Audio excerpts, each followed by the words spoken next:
Okay guys. So another accounting video again, another day. Another sakit ng ulo na naman po tayo today. So ituloy lang natin, no? Yung video discussion natin about process costing, and dito isingit na rin natin po si product or si joint product costing. So yung naiwan lang natin na concept with regards to process costing is meron tayong tinatawag ngayon na lost or spoiled units. So ano ba yung lost or spoiled units? Na usually, for example na lang, sa isang manufacturing business, nagmamanufacture ka ng sarili mong product. Doon sa previous illustration natin, tubig. Okay, bottled water. So sabi, possible hindi maiiwasan na napapagod yung machine. Napapagod yung tao, nagkakaroon ng error. Okay, therefore, yung ibang portion, for example, out of 100 pieces of bottled water, yung isang batch, kaya mag-produce ng 1 bottled water, sabi daw, 5 pieces of that are sira. Okay? May defect.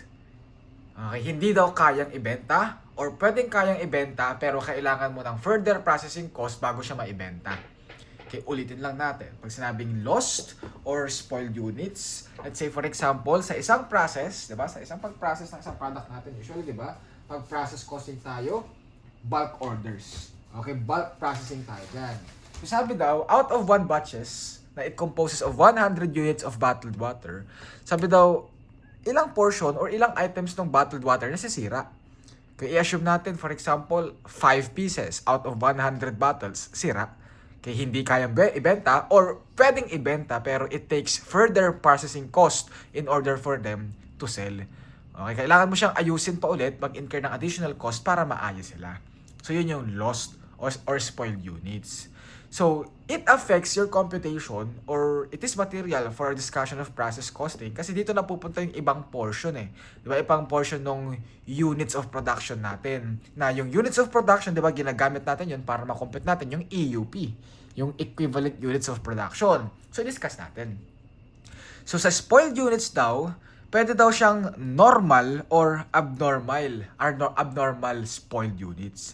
So pag sinabing normal spoiled, ibig sabihin, for each batch of product of produced bottled water, normal na daw na masira yung 5. Okay, yun yung normal spoilage. Okay, normal na. Okay, talagang ganun na yung nangyayari. Okay, talagang ganun na yung nangyari in the past few years and yun na din yung ina-expect mo for this coming year. Normal spoilage. Ina-assume mo na talagang 5 pieces of bottled water talagang nasisira siya. Kapag naman daw abnormal spoilage daw, ang nangyayari lang sa abnormal spoilage is that ang ina-expect mong masisira 5 bottles. Pero yung actual na nasira 7 bottles. So sabi daw, hindi mo ina-expect yung dalawa. Ang tawag sa dalawang nasira, abnormal spoilage. Malinaw. Ngayon, kapag normal spoilage daw tayo, it can or you can subclassify it into a continuous normal spoiled or discrete normal spoiled. So pag sinabing continuous spoiled units tayo, eto, ang nangyayari dyan, during the process, okay, for example, maraming process tayo, di ba? Marami tayong process na diniscuss nung last time sa process costing natin. Meron tayong, ano ba yung mga processes na pinagdaanan natin doon sa process costing. Meron tayong tinatawag na, mga yun. Meron tayong water treatment. Dito lang, refer natin to. Water treatment, filtration, bottling, labeling, and packaging. Di ba yan yung process natin sa paggawa ng bottled water normally? Now, let's say for example daw, sa water treatment and filtration, dyan mo daw na-identify na nasisira daw yung isang product. Di ba? I-assume natin ulit, ang normal product na nasisira, 5. From this process daw, meron ka daw na-identify na isang nasisira. From this process, nakikita mo daw na merong 3 nasisira. And dito daw sa packaging, merong 1 nasisira. So, anong ibig sabihin ng continuous? Okay, ano ibig sabihin ng continuous normal spoilage? Sabi daw, normal na may nasisirang bottled water, pero yung pagkakasira or pag-identify or yung may nasisirang bottled water, sabi daw, na nakikita mo daw siya throughout the process. Hindi daw siya nasisira ng isang minsanan or ng isang bagsakan. Sabi daw, nakasisira daw siya dahil daw dun sa mga processes na nangyayari. Continuous normal spoilage. Kapag naman daw discrete normal spoilage, dito daw usually nakikita lang daw natin itong spoiled units na to at the inspection date. So ibig sabihin nakikita mong merong sirang product ng minsanan. Kailan daw? Usually at inspection date. Yung quality check. Okay? Sa continuous, nakikita mo siya. For example, after ng water treatment and filtration, may nakita kang dalawang product na nasira. After ng filtration and bottling, may nakita kang dalawang product na nasira. After ng bottling, pagdating sa labeling and packaging, meron ulit isang product na nasira. Yun yung continuous. Nakikita mo siya throughout the process. Nakikita mong may nasisira throughout the process. Pero kapag daw discrete, ang nangyayari daw dyan, after ng packaging, magkakaroon tayo ng quality inspection. Okay? At that inspection point, nakikita mo daw na 5 product pala yung nasira. Yun yung normal discrete spoilage. So bakit kailangan mong i-identify yung continuous and discrete spoilage natin? Magkaiba kasi yung treatment natin dyan. Kapag daw continuous normal spoilage, sabi daw method of neglect. Okay, paanong method of neglect daw? Sabi daw, i-ignore mo lang daw yung nakita mong units of production dyan. Hindi daw yan kasama sa pag-compute natin ng equivalent units of production. Method of neglect. Kapag naman daw discrete tayo, kailangan mo ulit siyang hatiin ng during process or at the end of process. Kapag sinabing during process daw, sabi daw, usually nakikita mo yan nung in process pa yung product. Okay? Yung bottled water natin. Na, dito daw, nakikita mo daw na, for example, hindi pa natatapos yung inspection. I-inspect mo pa lang. Okay? Sabi daw, during process yun, and kapag daw naipasa yung inspection point, after quality check, okay, inayos mo, biglang nakapasa daw siya sa inspection point, sabi daw, it is considered as a good units. Ibig sabihin, kaya mo siyang ibenta. Okay, meron kang nakitang defect, hindi daw pumasa sa inspection point, sabi daw, it is not considered as a good units. And minsan, yung normal spoilage natin, nakikita daw natin at the end of the process. Okay, nung tapos na talaga yung product, then sabi daw, this is considered in computation of your equivalent units of production and it is considered as a product cost. Yung cost na na-allocate mo sa normal spoiled units under discrete and at the end of process mo nakita, sabi, product cost siya. Ibig sabihin yung ina-allocate mo, part siya ng cost of goods sold and kasama yung units na na-allocate mo dito sa pag-compute mo ng equivalent units of production. Same as well yung discrete during process na naipasa mo yung inspection point. Good units considered as product cost yung na-allocate mo na cost and kasama sa pag-compute ng EUP yung good units na yan. Pag naman inspection point, ignore lang din. Method of neglect. Kapag naman daw abnormal spoiled units tayo, sabi, this is considered in computation of your equivalent units of production. Pero, the cost na na-allocate mo sa abnormal spoiled units, hindi daw yan considered as a product cost. It is considered as a period cost which is charged lang daw sa loss. Dito, sa cost of goods sold. Dito, sa loss. Period cost.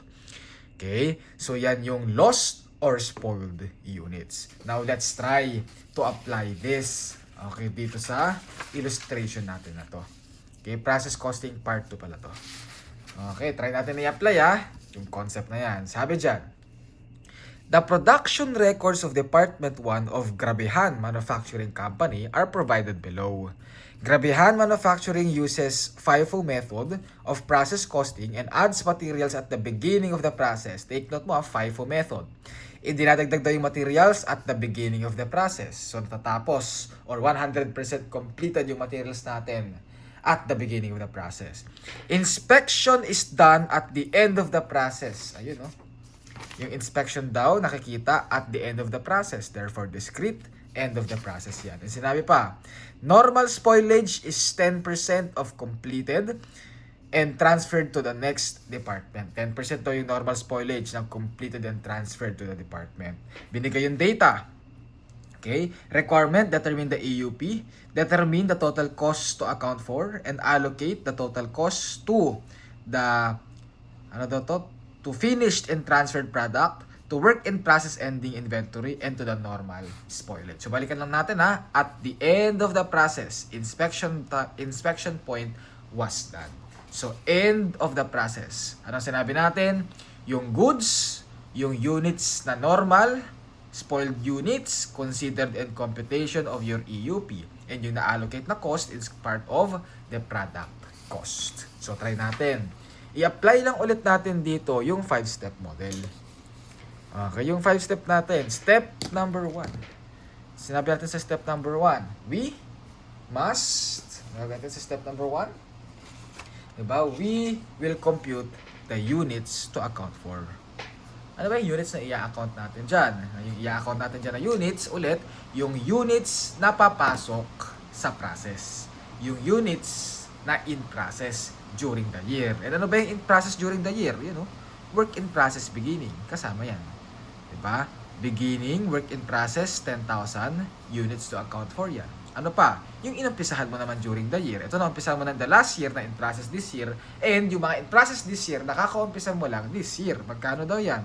74,000. Ito yung started. And yung total units to account for is equal to 84,000. Ayun. And ang kailangan mong i-analyze dyan, saan napunta yung 84,000, di ba? Yung 84,000, pwedeng ang pinuntahan niyan is natapos. Okay, natapos yung 84,000. Ibig sabihin ng natapos, kaya mo na daw siyang ibenta. Finished goods daw yan. Completed. And, possible din daw na hindi natapos. Saan napunta pag hindi na natapos? Sa ending inventory. And magkano yung completed daw natin dyan? You know, completed and transferred, that is equal to 61,000. Yung ending inventory daw natin, magkano? Or ilan daw? 15,000. Magkano total natin dito? Okay, computing ko lang. 61,000 plus 15,000, this is equal to 76,000. You know, yung units na i-account ko, 84,000. Pero yung nakikita kong units pa lang dito na natapos and end, o nasa ending inventory ko, natapos na pwedeng ibenta, and yung ending inventory ko is nasa 76,000. So meron tayong discrepancy. 76 less 84,000. Nasa napunta daw yun? Nasa 8,000. Okay, 8,000 yung difference. Saan daw napunta yan? Nasa loss or nasa spoilage. Yan daw yung mga products na nasira. Spoiled units daw yung mga yan. Na yung 8,000 na yan, pwede mong hatiin into normal and into abnormal. And sinabi, ilang percent daw yung normal, magkano daw yung normal natin, you know? 10% of completed and transferred to the next department. Magkano yung completed? 61,000. Ilan ang 10% yan? That is equal to 6,100. Therefore, yung normal spoilage natin, 6,100. Eh, yung nawawala sa'yo na spoiled day o yung nawawala sa'yo yung inventory, 8,000. So, yung spoilage mo, 8,000. Therefore, 8,000 less 6,100. Ang nangyari dyan, meron ka ngayong 1,900 of abnormal spoilage. Ayun. So, ito yung units na i-account mo. Dito napunta. 61,000 natapos and pwedeng ibenta. 15,000 in process pa lang. Hindi mo natapos. Yung remaining 8,000, spoilage. Ang composition, 6,000 yung normal, 1,900 yung abnormal. Okay? Kailangan mo i-separate yan. Kasi magkaiba ng treatment. Sinabi natin, pag abnormal, considered in EUP, pero yung cost na sinacharge, kasama sa period cost. Charge mo daw yan sa loss. Okay. Number 2 step natin. Anong gagawin natin sa numbers 2 step? Diba? We will calculate the equivalent units of production, EUP. And dito sa EUP natin, anong gagawin natin dito? Hahanapin natin, di ba, yung mga units na transferred out, which is nanggaling yung completed units natin, di ba, transferred out. Ilan yan? 61,000. Na ang composition yan, syempre, ang assumption, nanggaling yan sa 10,000. Yung 10,000 in the previous year, natapos na yan this year. And yung remaining, 61,000 less 10,000, that is equal to 51,000. Yung 51,000, yan yung inumpisahan mo na natapos natin. Okay? And saan pa napunta? Yung iba, ending inventory na 15,000. And saan napunta yung iba? Nasa normal spoilage and nasa abnormal spoilage. Magkano to? 6,100 and ito 1,900. Yan. Okay, so ganyan natin kukomputin yan. Kuha.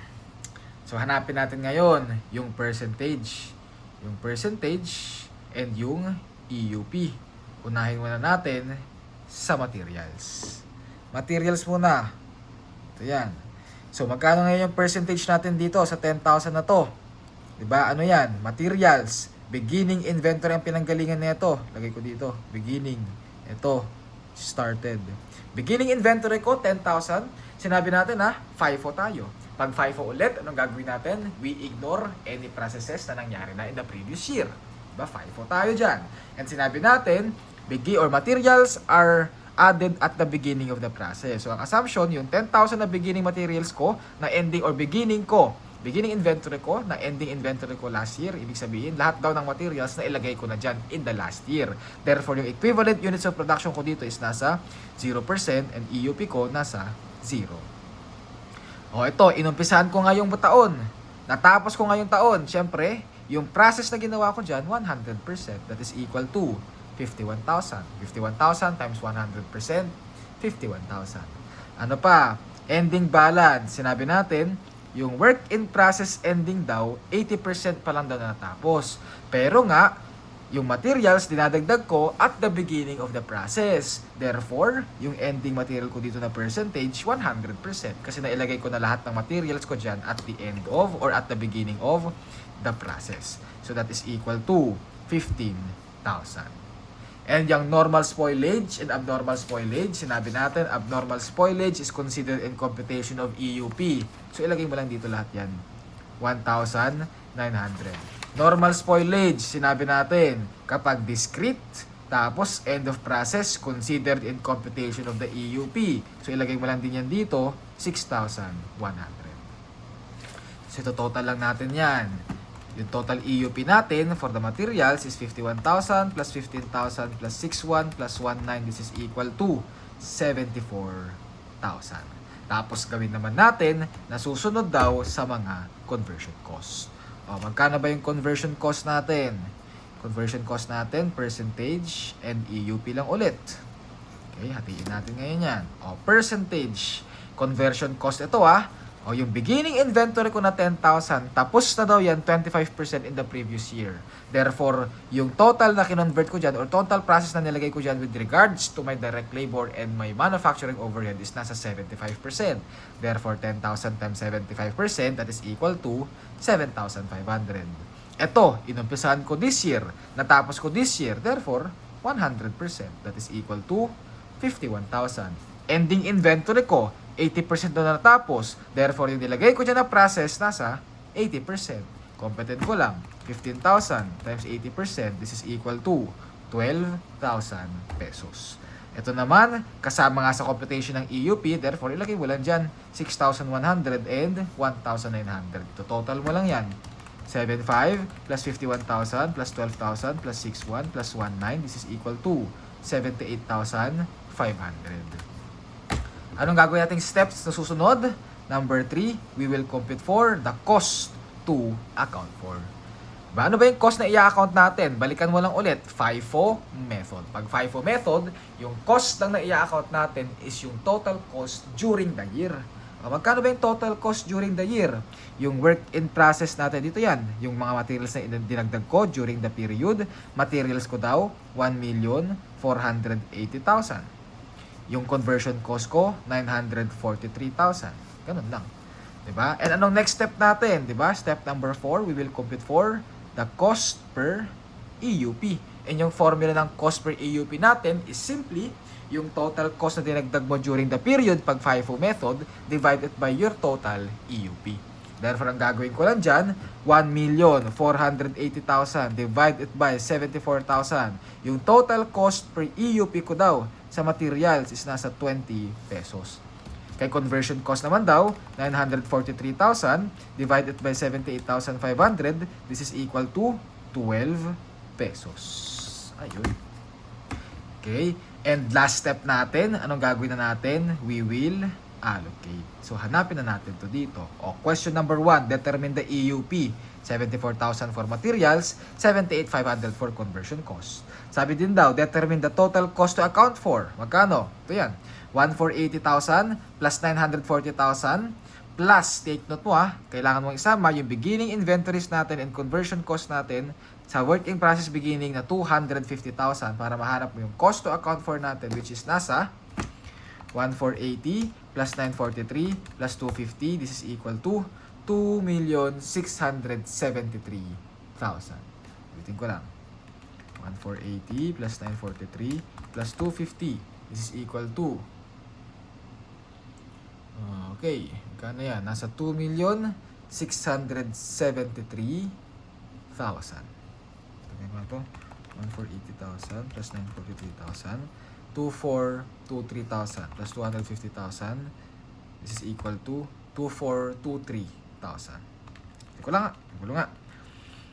1,480 plus 943, 2,423 plus 250, 2,673. Okay. 250,000 pa yan. 220 and 30,000. Tama. Sige. Lagyan na lang natin. 2,673 is equal to 2,673 million. So, yan yung total units to account for natin. Sir, akala ko ba hindi kasama yung beginning inventory? O, balikan mo lang yung concept natin dito sa process costing. Yung diniscuss ko sa process costing. Sinabi ko sa discussion ko ng process costing, Nasaan na ba yun? Yung steps ko. Sinabi natin ulit, balikan mo lang yung video discussion natin sa pag-compute ng total cost to account for o yung total cost per unit natin, di ba? Yung total cost to account for divided by your EUP na kapag FIFO, current cost divided by EUP lang. Pero di ba, dun sa assignment of total manufacturing cost, ina-add mo yung beginning cost of inventories. Okay, so pwede mo na sabihin, isagot na lang. Ito na lang muna. Ito na lang muna isagot natin para di ka malito. 1,480 plus 943, that is equal to 2,423,000. Okay, yan na lang final answer natin. And 3, i-allocate daw natin. Sige, try natin i-allocate yan Una mong i-allocate daw sa finished and transferred. Ilan ba yung equivalent units ng finished and transferred natin? O magkano ba yung natapos dyan? Completed, 61,000. Na ang composition, 10,000 for the beginning inventory and 51,000 for the started during the year. So, kukumputin ko yan. Dito na lang. Extra paper ba? Dito na lang. Sige. F and D.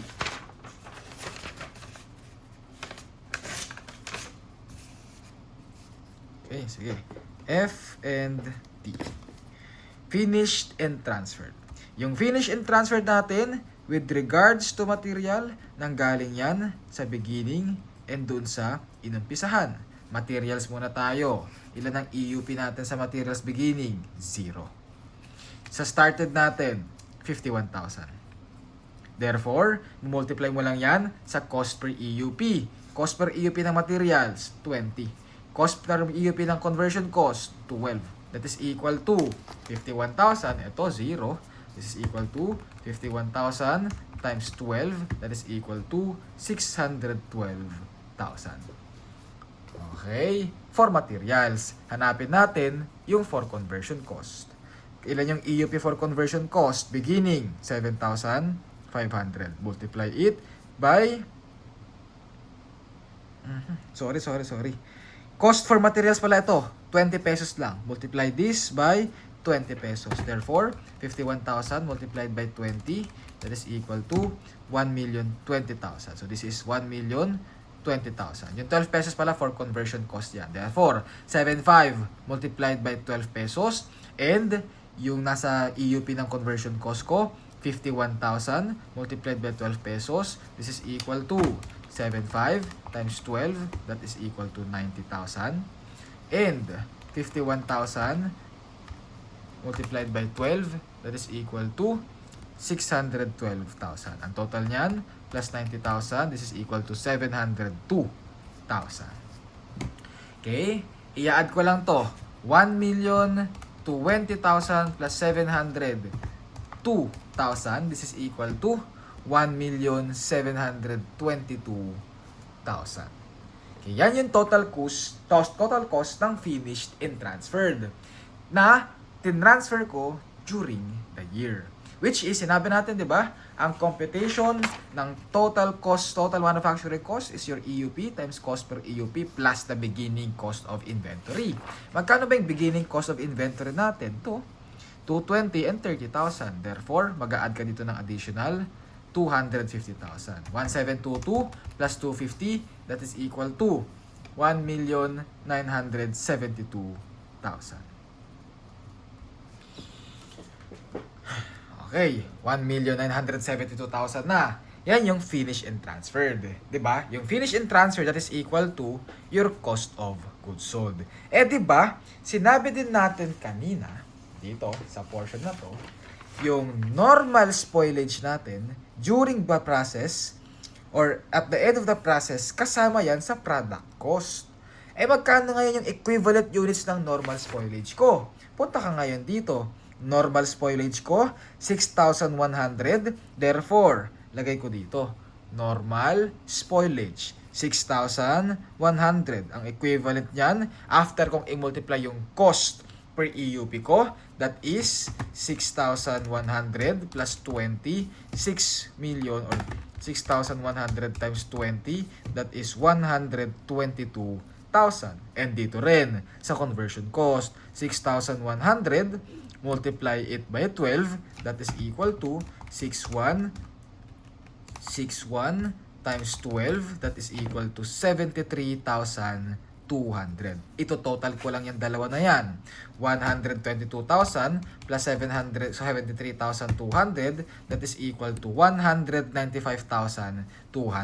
Ito yung cost na naka-allocate sa normal spoilage.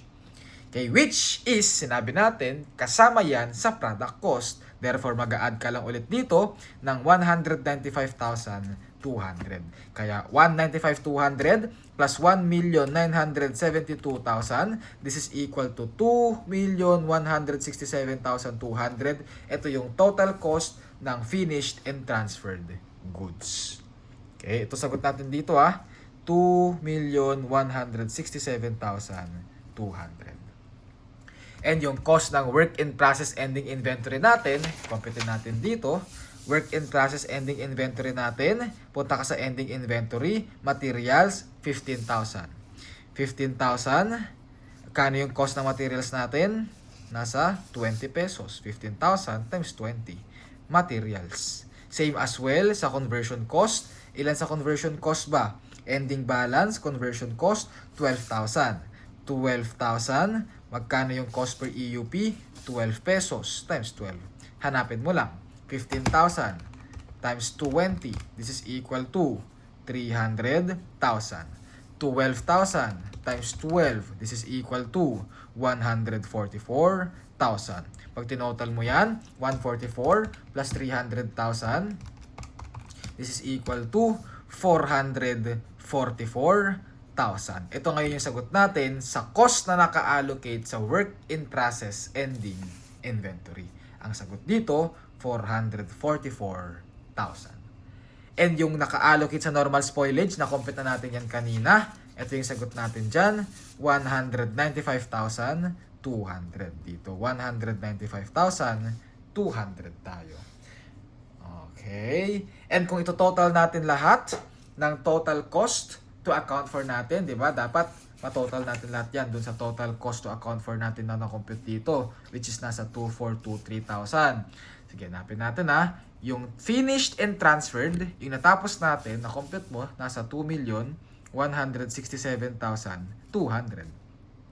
Yung work in process ending inventory natin, na-compute mo, 444,000. O, wag mo isama sa computation yung 195,200 kasi yung 195,200 kasama na yan sa finish and transferred natin na 2,167,200.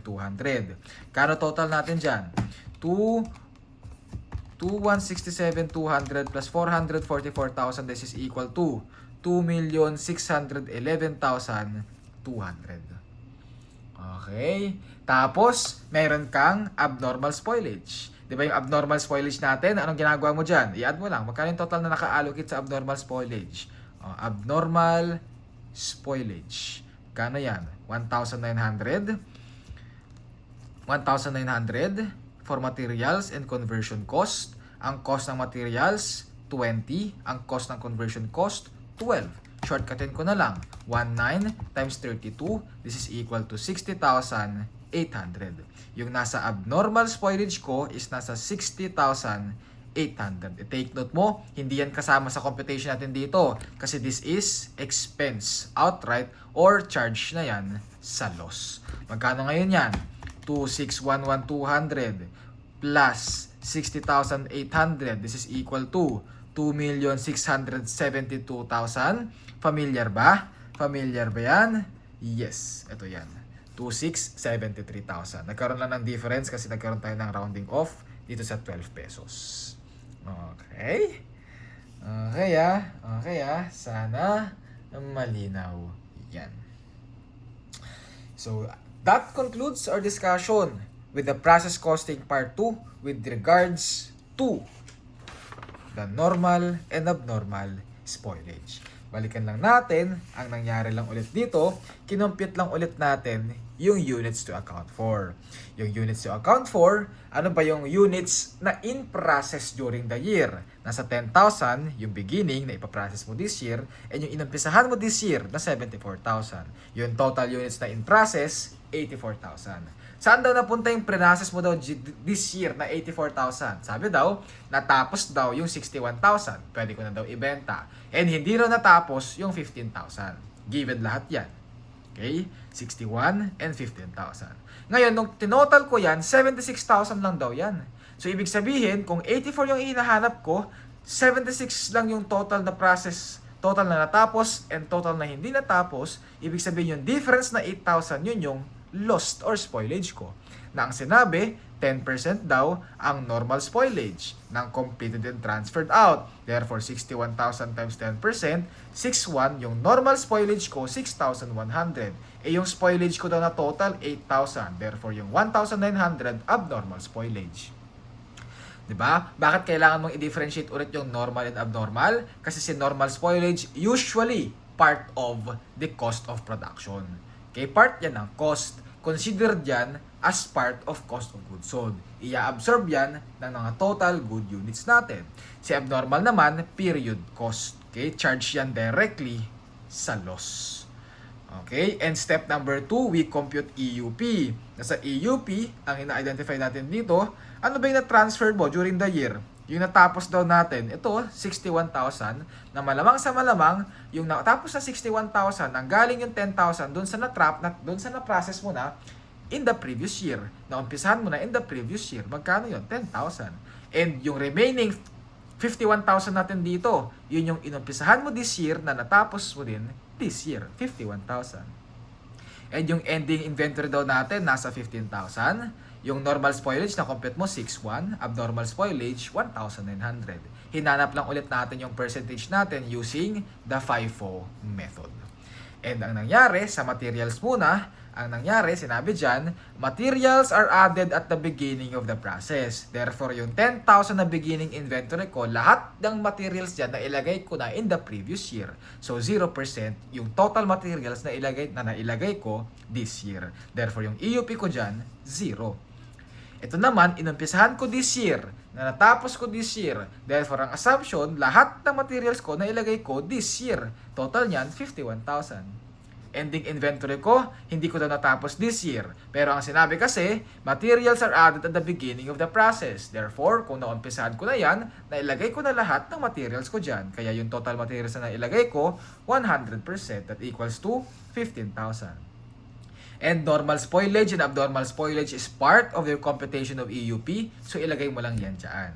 Pag sinam ko lahat yan, nakuha ko 74,000. Yan yung total EUP ko for materials. Same as well sa conversion cost. Sa conversion cost, sabi, ilang percentage daw ba yung kinonvert ko para matapos ko yung product na yan? Yung beginning inventory, sabi, 25% tapos na raw in the previous year. Therefore, yung purnases ko this year, 75%. 10,000 times 75%, 7,500.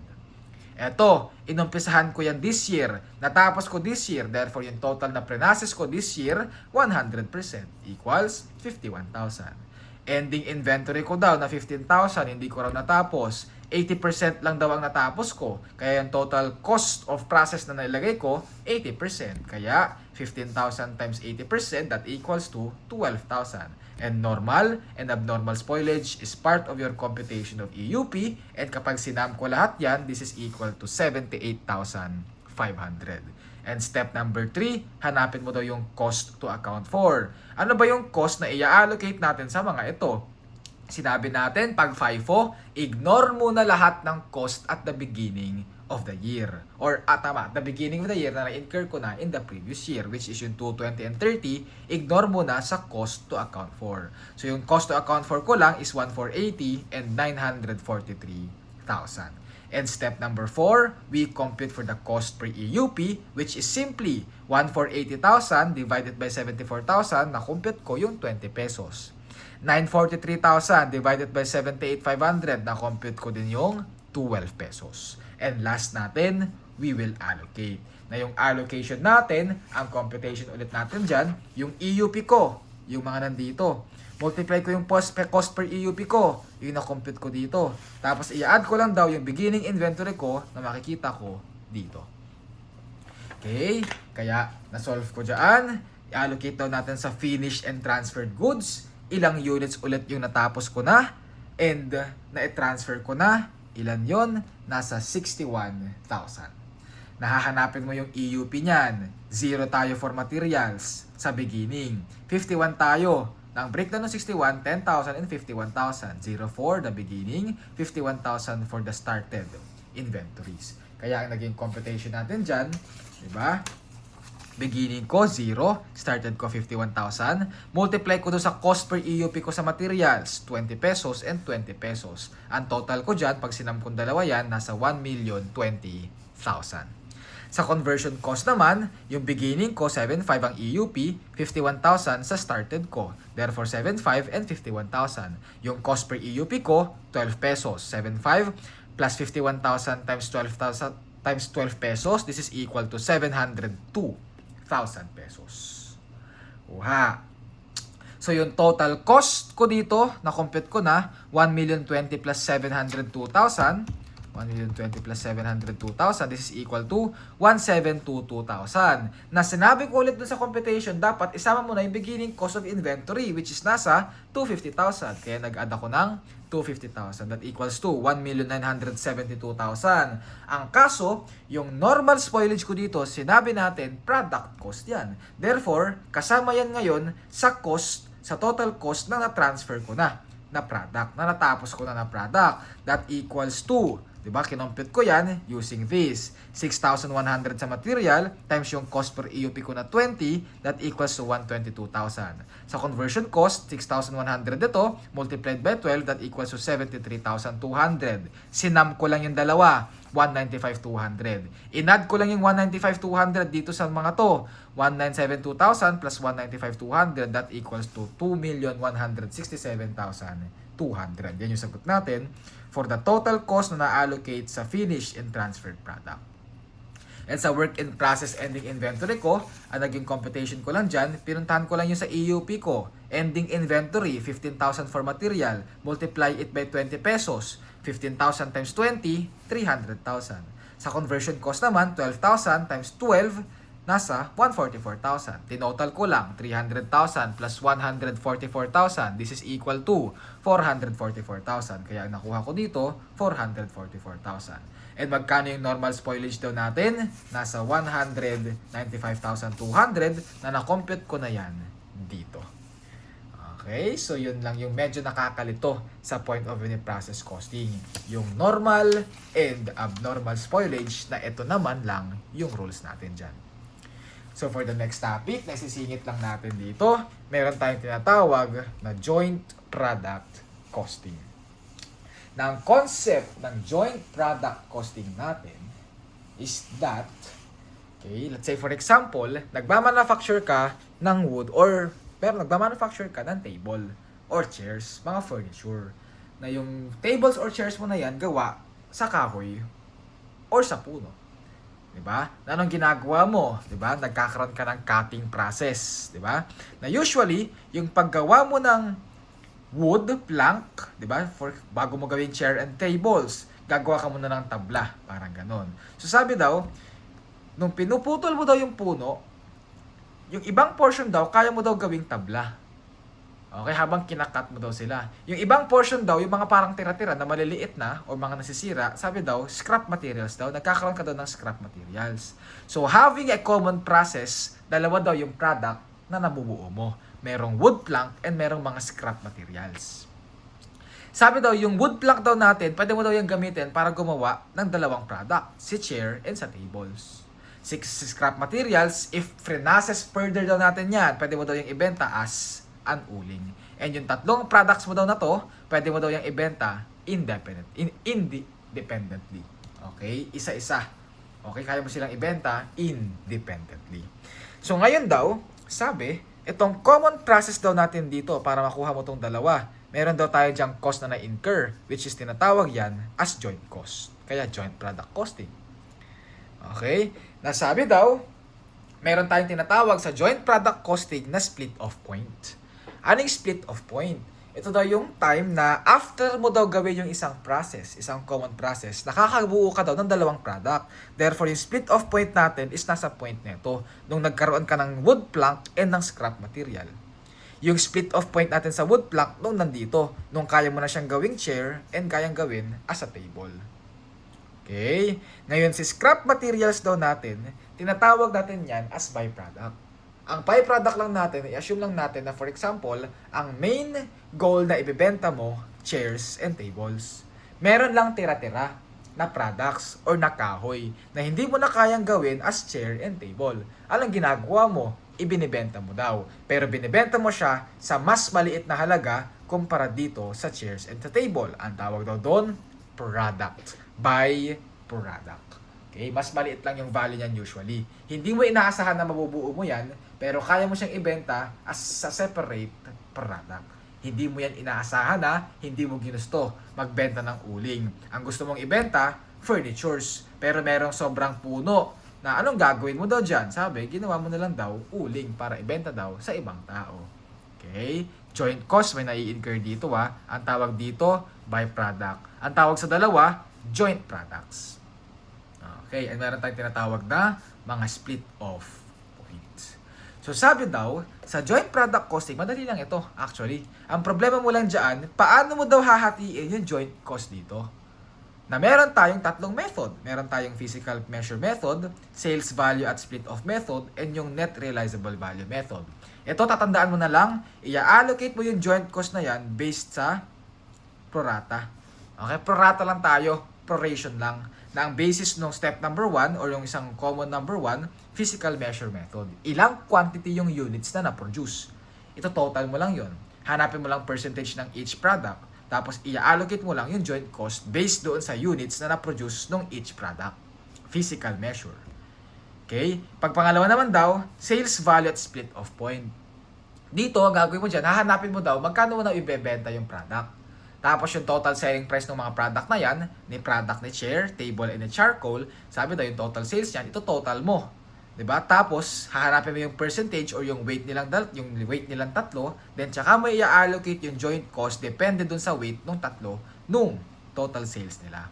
At kapag pangatlo naman, net realizable value method, minsan hindi mo nahahanap yung total selling price.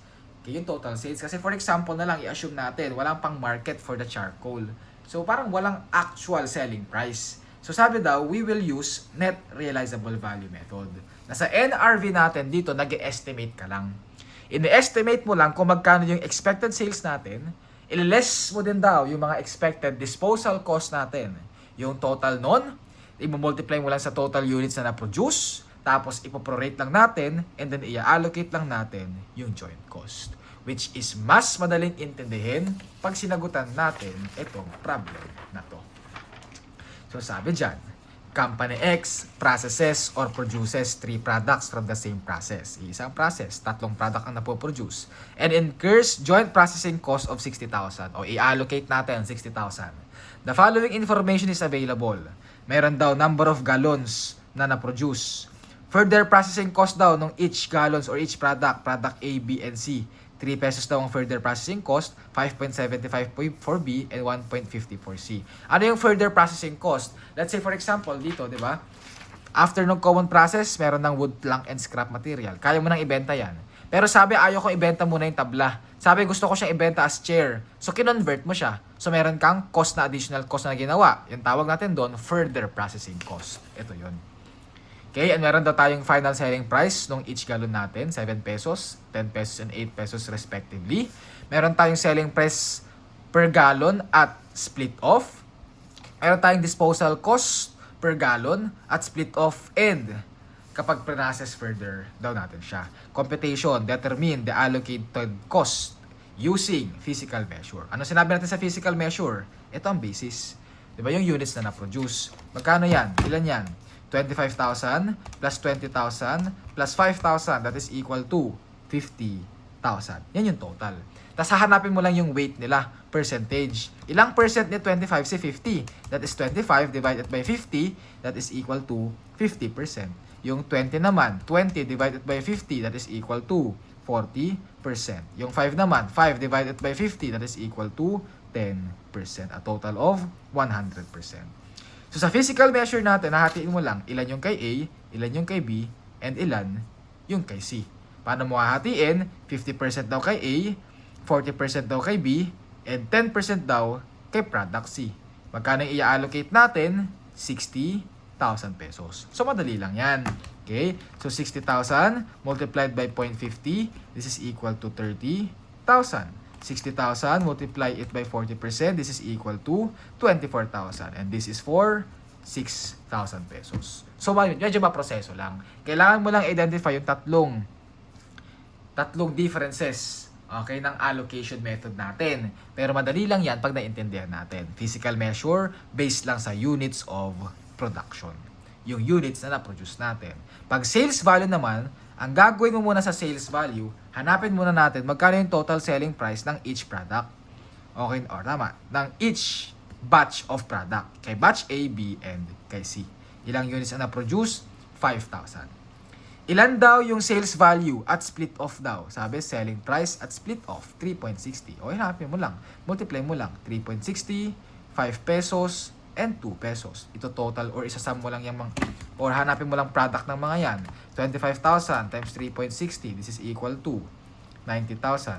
20,000 times 5, this is equal to 100,000. 5,000 times 2, this is equal to 10,000. Ang total niyan, 90 plus 100 plus 10, this is equal to 200,000. Hanapin mo lang percentage ng mga yan. Ito, 90 divided by 200, ang weight nito, 45%. Ito, 100 divided by 200, ang weight nito, 50%. And dito naman, naka 5%. Okay? And anong gagawin natin dyan? I-allocate mo na ngayon yung 60,000. Allocate mo lang 60,000. 45% daw para kay A. Therefore, 60,000 multiplied it by 45%, that is equal to 27,000.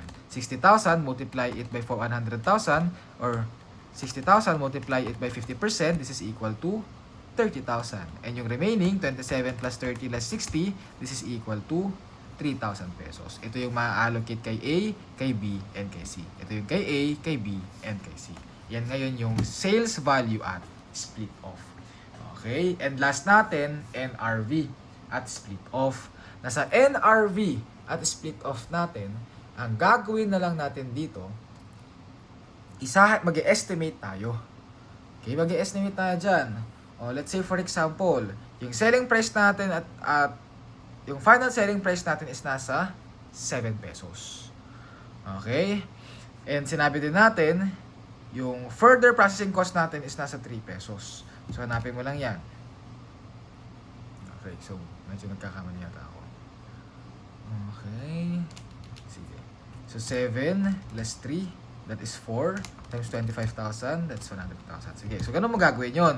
7 minus 3, magkano to? 4 pesos. Ito, 5.75 less 10, magkano yan? 4.25. Ito, 8 minus 1.5, that is equal to 6.5. Anong gagawin mo?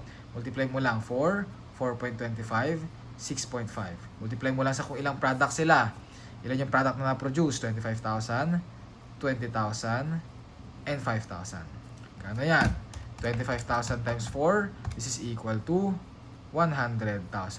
20,000 times 40.25, this is equal to 20,000 times 4.25, this is equal to 85,000. And ito naman, 6.5 times 5,000, this is equal to 32,500. Total ko lang yan, plus 85,000 plus 100,000, this is equal to 217,500. Hahanapin ko lang yung percentage niyan. Okay, 100,000 divided by 217,500, this is equal to 0.45 or 46%. Ito naman, 85,000 divided by 217,500, this is equal to nasa 40%. Ito naman, 32,500 divided by 217,500, nasa 15% or nasa 14%. Magkano yan? 46 plus 40 plus 14. 46 plus 40 plus 14, this is equal to 100%. Tapos i-allocate mo na lang yung split off point o yung joint cost natin dyan. 60,000, i-allocate natin sa tatlo, 46%, 40%, and 14%. 60,000 ko, multiplied it by 0.46, this is equal to 27,600. 60,000, multiply it by 40%, this is equal to 24,000. And last natin, 60,000 multiply it by 14%, this is equal to 84. Pag tinotal ko lahat yan, this is equal to nasa 60,000 pesos. So, yan lang yung concept natin with regards to joint product costing. Therefore, we conclude na. So, natapos na tayo sa product costing, natapos na tayo sa joint product costing. Sana malinaw, sana natutunan. Yun lang. Good luck always. God bless always. And ciao.